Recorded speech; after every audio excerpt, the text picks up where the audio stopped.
Davante Adams was traded to the New York Jets. I'm Mitchell Renz, host of the Raiders Report, and coming up here on today's show, we're going to look at potential replacements that Antonio Pierce and Tom Telesco could bring in for this season to try to replace 1-7. I know it's not going to be easy to replace Davante. It's going to be a collective effort. You're going to need players on this current roster from Brock Bowers to Jacoby to Trey, DJ Turner, Tyreek McAllister. You're going to need everybody to be able to go out and pitch in.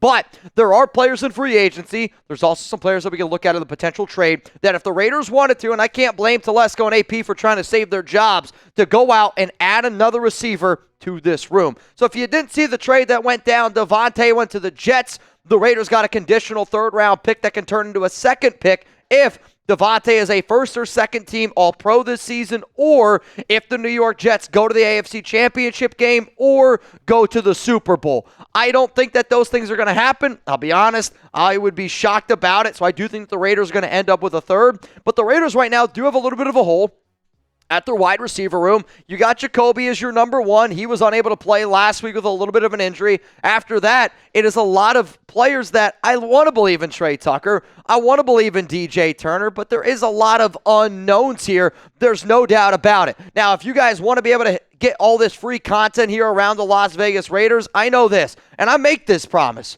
Anytime Raiders news happens, if you're looking for honest analysis, if you're looking for somebody who is as much of a diehard Raider fan as you, I am happy at this point that we don't really have to worry about this situation anymore because, let's face it, Davante didn't want to be a part of this team. And if we're going to sit up here and say that we want people to be a part of this team, let's figure out a way to bring players in that actually want to be a part of the silver and black. But this wide receiver room right now is legitimately one of the worst wide receiver rooms in the NFL, and that's an honest take. Like, that's why you should click that subscribe button. I'm not going to sit up here and go, this is one of the best wide receiver rooms in the NFL. It's not. It's a bottom 5 wide receiver unit, and I can't blame this organization for wanting to go out and potentially try to get more players here that we can go out and look at to be able to add to this team, because losing a player like Davante is really, really going to hurt this team from top to bottom, from a target share standpoint, from a reception standpoint. But overall, you have a lot of replacements that you can look at, because Tay entering before he got hurt, Davante had 27 targets overall, and the Luke Getsy offense hasn't looked great. Davante is one of the reasons why Luke Getsy came in and was a part of this regime. So what we're going to talk about here is replacements, and I have them ranked from 10 all the way down to 1. The person at number 1 is the person that I think would be the easiest to just insert him into the lineup to help replace Davante Adams. But I'm going to give you a lot of other names that are going to be based on money. It's going to be based on fit. It's going to be based on how this team is going to use those players. And we have them ranked from 10 all the way down to number 1. From a target standpoint, Brock Bowers leads the team right now with 46 targets. Jacoby Myers has got 37. Davante at 27. And then after that, not a lot of target share to go around. I hope that Michael Mayer can get it going again. I hope that we start using some of these players in the way that we are meant to use them, because let's face it, this offense needs a jump start. Like, I feel like somebody like a doctor, you got to put that thing on. Poof, like, that's what this offense needs right now.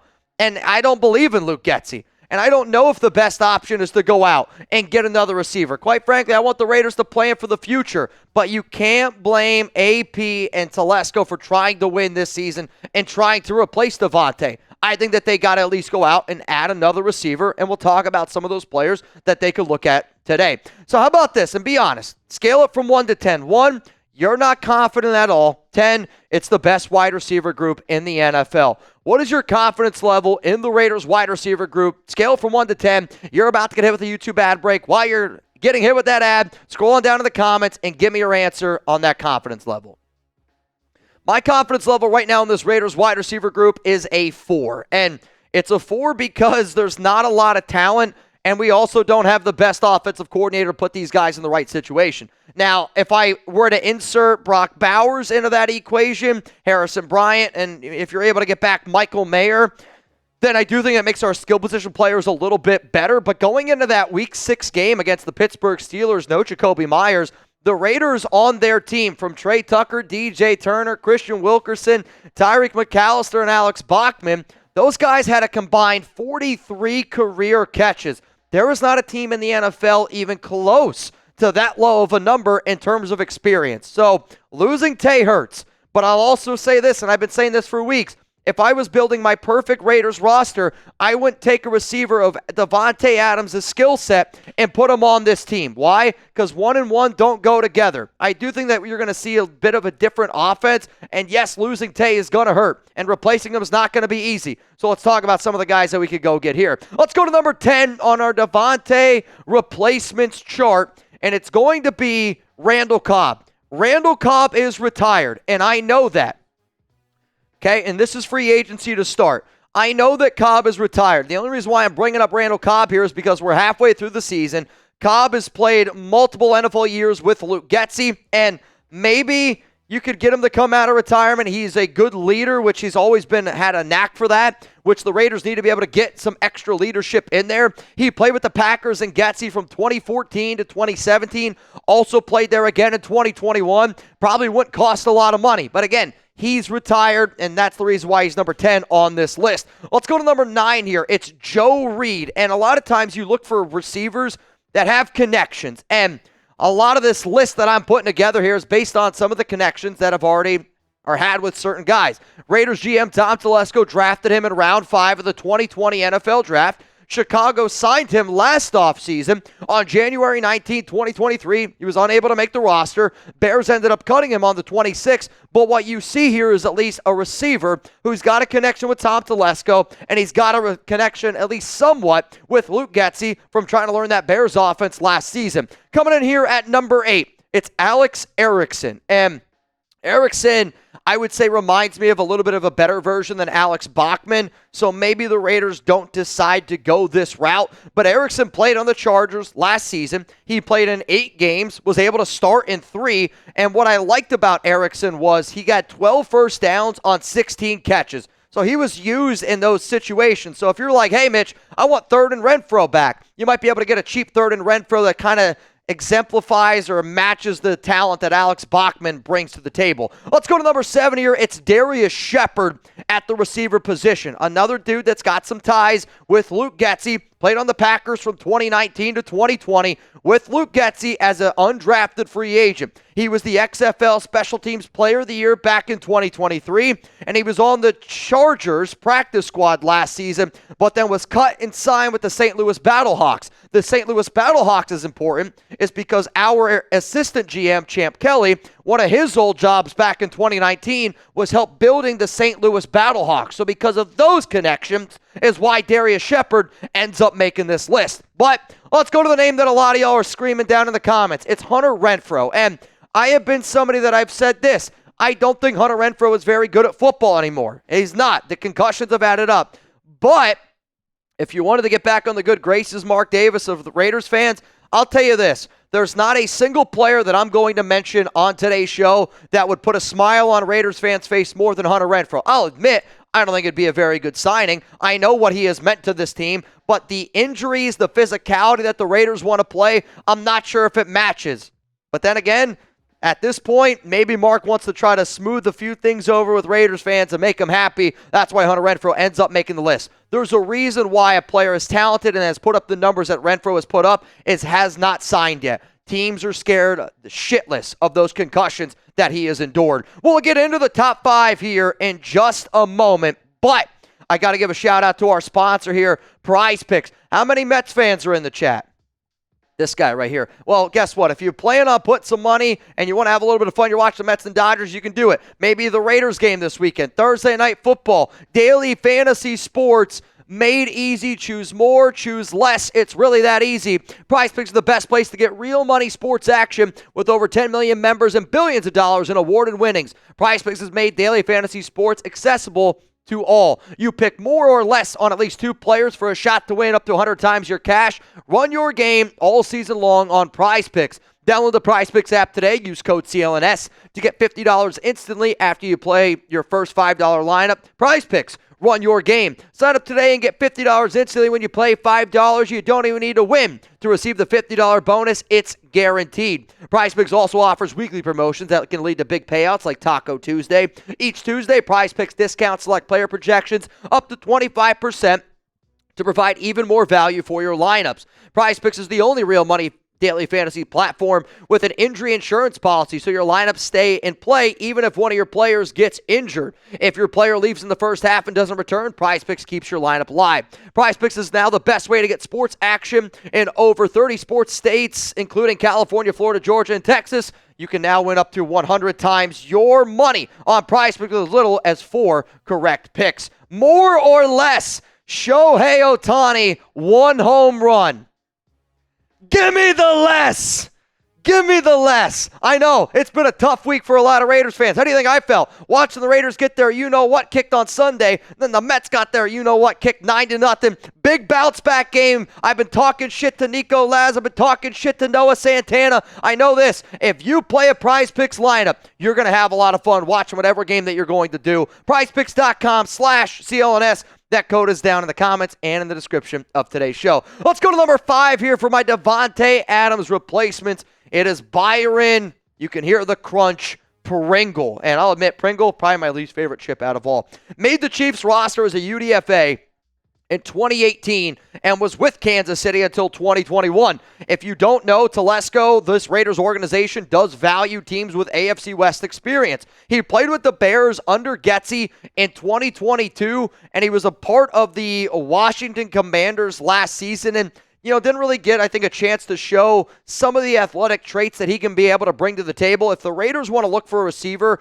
that you can pay basically like the vet Mintu that stays in shape and can go out there and at least execute a few little things here and there, I do think Byron Pringle is a name to at least keep in mind. Bigger receiver on top of that, so maybe they're looking for more of a body type of player, can be physical, use him in the red zone. Let's go to number 4 here. Russell Gage. And Russell Gage was a name that I've brought up multiple times this offseason. Gage did get signed this offseason and then was cut, not by the Raiders, by another NFL team. I want to say, I forget who it was exactly, but I know that he's currently on the Ravens practice squad, which I like that a lot because that means that this guy's staying in game day shape. He missed all of the 2023 season with a knee injury, and the Buccaneers signed him to a 3-year, $30 million deal back in 2022, but because of that knee injury, has not been the same player that he once was, and it might take a little bit of time to get it going, but Russell Gage has had some good, successful seasons, a veteran wide receiver that you could put on the outside and then still allow Brock Bowers to play tight end. Let's go to number 3 because this one's totally different. Jamal Agnew. If the Raiders want to bring in Jamal Agnew, you're going to run an offense very similar to the way that you saw the Raiders run their offense against Cleveland in the second and third quarter, where you're just trying to have athletes be athletes because this guy's a gadget player, okay? You use him the way that you use Tyreek McAllister, the way that you use DJ Turner, the way that you use Trey Tucker, but you bring in Jamal Agnew, that then helps Trey Tucker become more of a wide receiver too, and then you allow Agnew, McAllister to allow these guys to be a little bit more of those gadget dudes. And when you look at the career numbers that Agnew has, he's got legit 4.3 speed, right? Like, this player is somebody where he gets into open space, people get nervous about the electric atmosphere that he's going to bring. You could stretch the field. Antonio Pierce earlier this week said that he wants to be able to stretch the field, throw the ball down the field a little bit more. And I think Agnew gives you the ability to strike the fear in defensive coordinators because he is legitimately talented. But there are 2 receivers that I'll say right now that if you legitimately tried to replace Davante Adams, there are 2 receivers that actually come to my mind that you could sign them today and that they could be used in your roster to actually help you win football games. I'll tell you who those 2 players are, but I want you to try to read my mind here. Who am I talking about? If the Raiders sign a wide receiver, who should it be? You're about to get in with a YouTube ad break. Scroll on down and give me your answer because the answers are these 2 guys.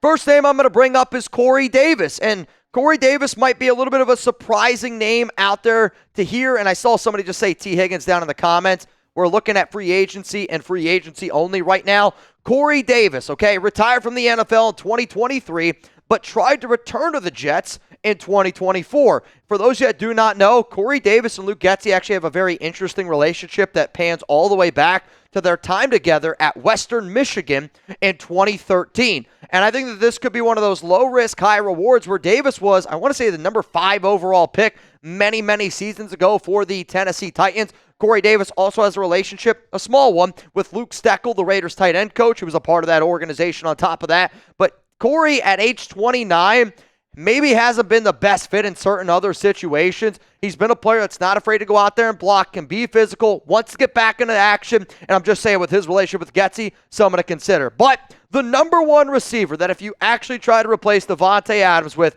on the free agency market, his name is Michael Thomas. And Michael Thomas is also a bit of a diva, and I know that that's going to scare a lot of people out there.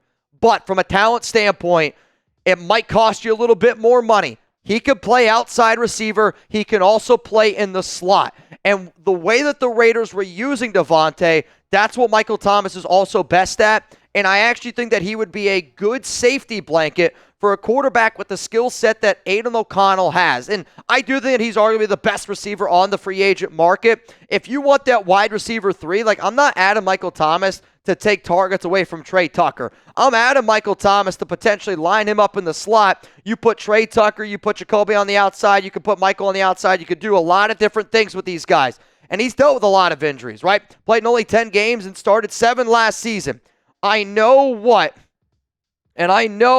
this ends up happening, but we'll see what ends up going down here for the Raiders. And I'm live right now on the show, and there's some interesting things that are going down right now. Coming up, Davante Adams replacements via trade, because we just got an update here that's coming across the board. The New York Jets have just put one of their receivers on the trade block. Let's talk about some receivers that the Raiders could potentially trade for if you don't like any of those names out there on the free agency market. One name to keep in mind is Amari Cooper. If the Raiders were to trade for Amari Cooper, it would be a $1.2 million base salary. So essentially what that means is you take $1.2 million, divide it by 18 games, which is how much it is on a per-game basis since we're already 6 games into the NFL season.